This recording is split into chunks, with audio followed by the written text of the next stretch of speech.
Hello Singapore and hello world! May kilala na natin ang mga nominado. Oras na para malaman natin ang mga dahilan na binigay ng kanilang mga kasama sa pagkakalagay sa kanila sa alanganin.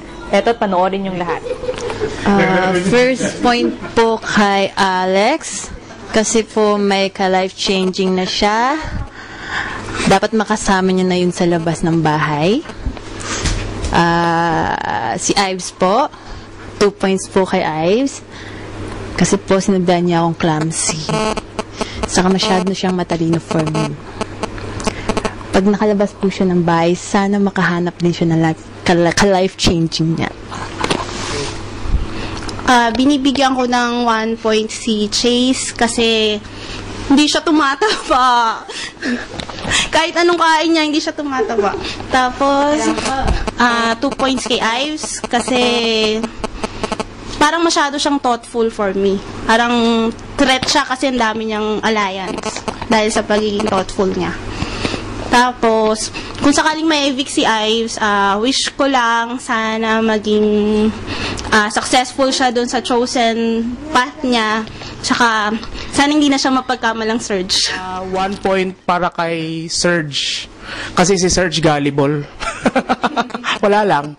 Tapos, 2 points para kay Ives. Kasi, magaling sa lahat ng bagay. Pwedeng maging head of household. Kaya, threat. So, kung may evict siya dito, sana may evict siya. Nax. Dahil ako lang.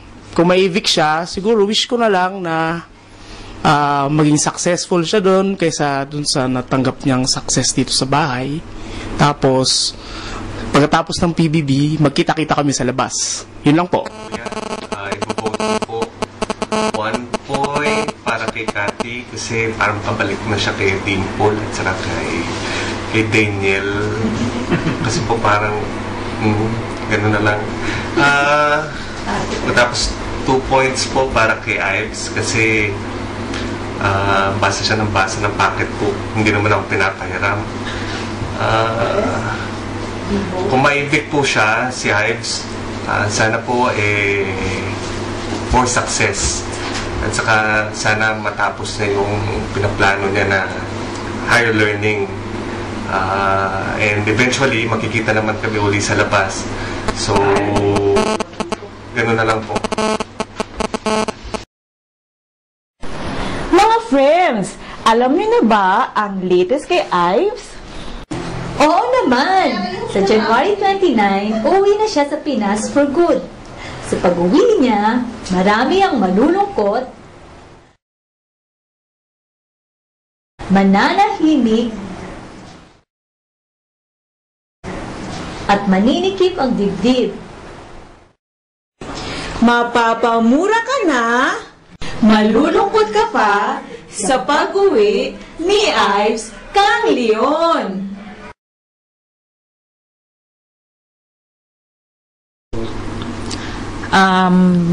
Binibigyan ko po ng 1 point si Neil dahil sobrang galing niyang magpiano. Parang naiinggit ako sa talent niyang magpiano. Yun po. Yung 2 points, kahit ayaw kong ibigay kay Ives dahil ma-miss namin siya if ever na makaalis man siya. Pero binibigay ko po sa kanya dahil alam kong may gusto siyang tapusin sa labas. Alam kong may unfinished business siya sa Pilipinas. So, wish ko po kung siya man po ang may week, sa pag-uwi niya sa Pinas na matapos niya lahat ng mga unfinished business niya at maging successful siya. And hopefully, makabalik siya ulit ng Singapore at sama-sama po kami ulit. Yun lang po. Kuya, 1 point po kay Nante. Kasi sa tingin ko, threat siya dito sa bahay. Dahil masyado siyang talented. Tapos, 2 points naman kay Ives. Dahil minsan, meron siyang sariling mundo. Wish ko lang kay Ives sana na ma-evict siya. Kung sakaling may evict siya. Sana hindi siya maging successful doon para bumalik siya dito sa Singapore. Joke! Binibigyan ko ng 1 point si Alex dahil nasasapawan niya ako sa paghataw. Tapos binibigyan ko po ng 2 points si Ives kasi masyado siyang determined sa kung ano yung gusto niya na ginagawa niya. Tapos, kung sakaling may evict siya at uuwi na siya sa Pilipinas for good, sana maging successful siya sa career niya at sa pagbabadminton. 1 point po kay Jack kasi po masyado siyang maingay. 2 points po kay Ives kasi may napatunayan na siya dito. Ang wish ko lang po kung ma-evict siya, sana maging successful din siya sa kung ano man yung gusto niyang gawin sa Pinas. Kuya, 1 point po para kay Alex. Kasi po, plastic po siya. Kapag po kaharap ko, mabait. Pero po, pag nakatalikod ako, kung ano-anong sinasabi sa akin. 2 points po kay Ives. Kasi po, nung una, tatahitahimik lang siya. Tapos, nung tumagal na, sumobrang friendly na sa mga housemates. So, feeling ko po, threat na siya. Kung sakali pong mai-evict siya, wish ko na lang po na maging successful siya sa labas at doon na lang siya makahanap ng mga friends niya. Anyway, makikita pa naman po kami doon. Binibigyan ko po ng 1 point si Jack kasi parati niya ako binabara. Kahit na akala ko friends kami. Tapos binabara niya ako. Hindi ko alam kung saan nanggagaling yun. Tapos, si Ives po, 2 points. Kasi parati siya nagpapawis. Binabasa niya ang court. Tapos, hindi na kami makalaro. Tsaka, ayun, kahit naman siya basang-basa, wet. Mabait naman siya. Kaya, wish ko naman kung saan man siya pupunta sa Pinas, babalik na siya sa Pinas, maging successful siya. Tsaka, I'm sure kaya niya gustong bumalik doon dahil sa tingin niya yun yung the best for him. So, good luck, Ives.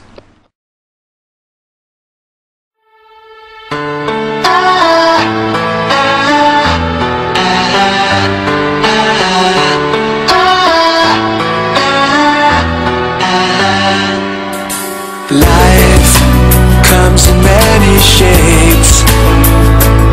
You think you know what you got until it changes. And life will take you high and low. Natutuwa kami dahil alis ka na. Wala na kaming kalaban sa badminton na magaling.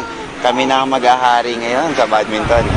Hindi. Pero kidding aside, whatever your plan, kung ano man yun, we wish you good luck. And kahit ano sa career, sa love life, personal, impersonal, good luck pa rin. And God bless. Ikaw? May you have a nice time in the Philippines. Alam namin na lugar natin yun at mag-enjoy ka.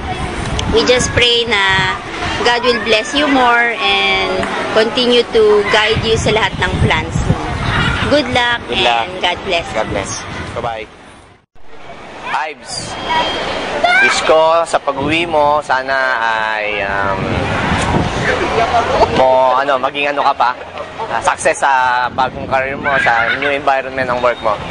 And hindi pa tayo nagiging magkakampi sa badminton, naalis ka na. Nabawasan pa ng Class A ang BMH.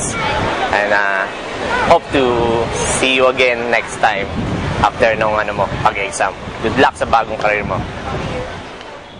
Bye. Bye. Bye-bye. Keep your eyes go home. Hi, Ives. Good luck sa pag-uwi mo. Mamimiss ka namin. Hindi na kita naka-partner bago ako makapaglaro ulit. Pero, good luck. Good luck sa pag-aaral. Bata ka pa naman. Ma-absorb mo pa lahat yan. So, yun.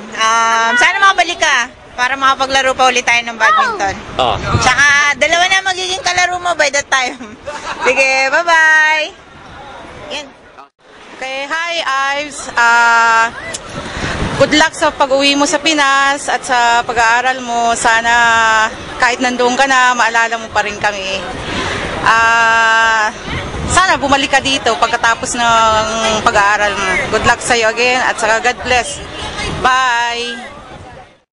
Hello, Ives. Bye. Kung ano sasabihin. Anyways, okay. Bilib ako sa mga tao na parang this early on, na map out mo na yung gusto mo sa buhay. Mukhang ikaw isa ka dun sa mga tao na yun. So, ayun, bilib ako sa'yo. Okay, anyway, good luck sa'yo and I hope maging successful ka and dun sa gusto mong career na bago, makuha mo yun. Hi, Ives. Bon voyage saka sa pagbalik mo sa Pilipinas. Mag-iingat ka lagi doon, saka hoping for the best sa lahat ng mga plano mo. And may our good Lord always guide you and bless you sa lahat ng mga plano mo. And kung may problema ka man, email ka lang. Kasama ka pa naman siguro sa diba, sa Yahoo groups natin. So, ingat ka lagi and wish you all the best and good luck. God bless. Hi Ives, thank you nga pala sa mga nagawa mo sa group na to. Recently lang, we bonded sa Kinakati and it was nice. Alam ko sa Pinas makakahanap ka rin ng bagong group pero sana hindi mo kami makakalimutan. Good luck and goodbye.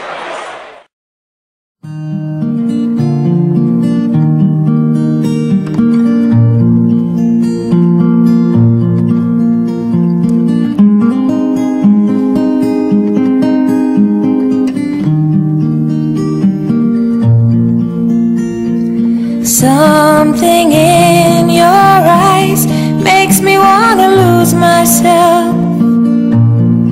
Makes me wanna lose myself in your arms.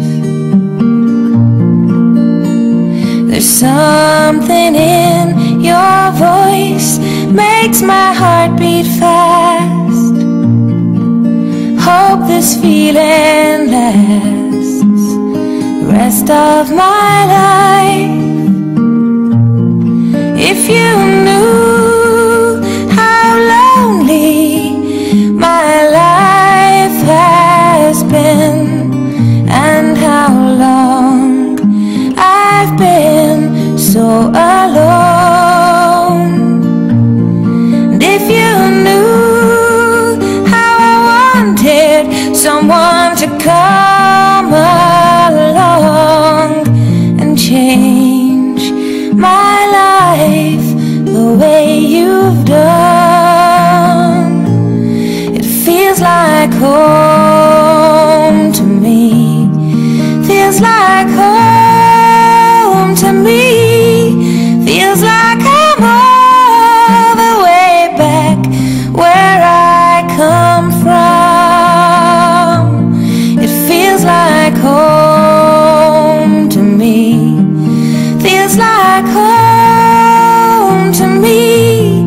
Feels like I'm all the way back where I belong.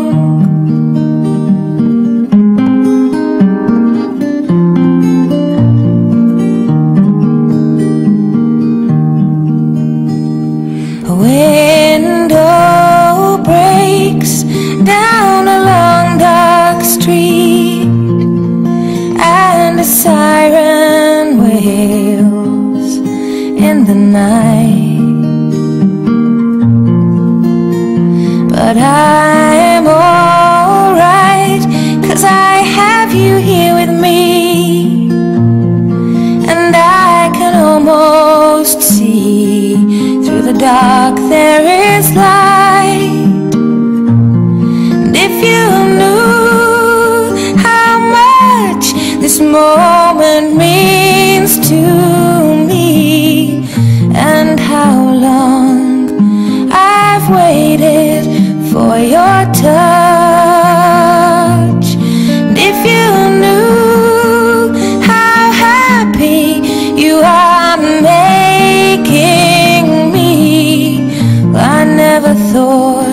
that I'd love anyone so much. It feels like home to me. Feels like home to me. Feels like I'm all the way back where I come from. It feels like home to me. Feels like home to me. Feels like I'm all the way back where I belong. Feels like I'm all the way back where I belong.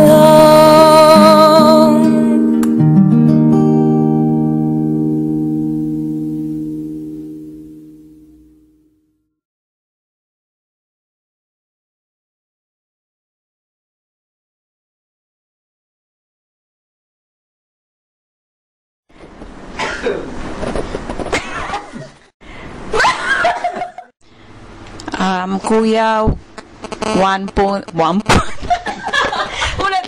Ulit.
We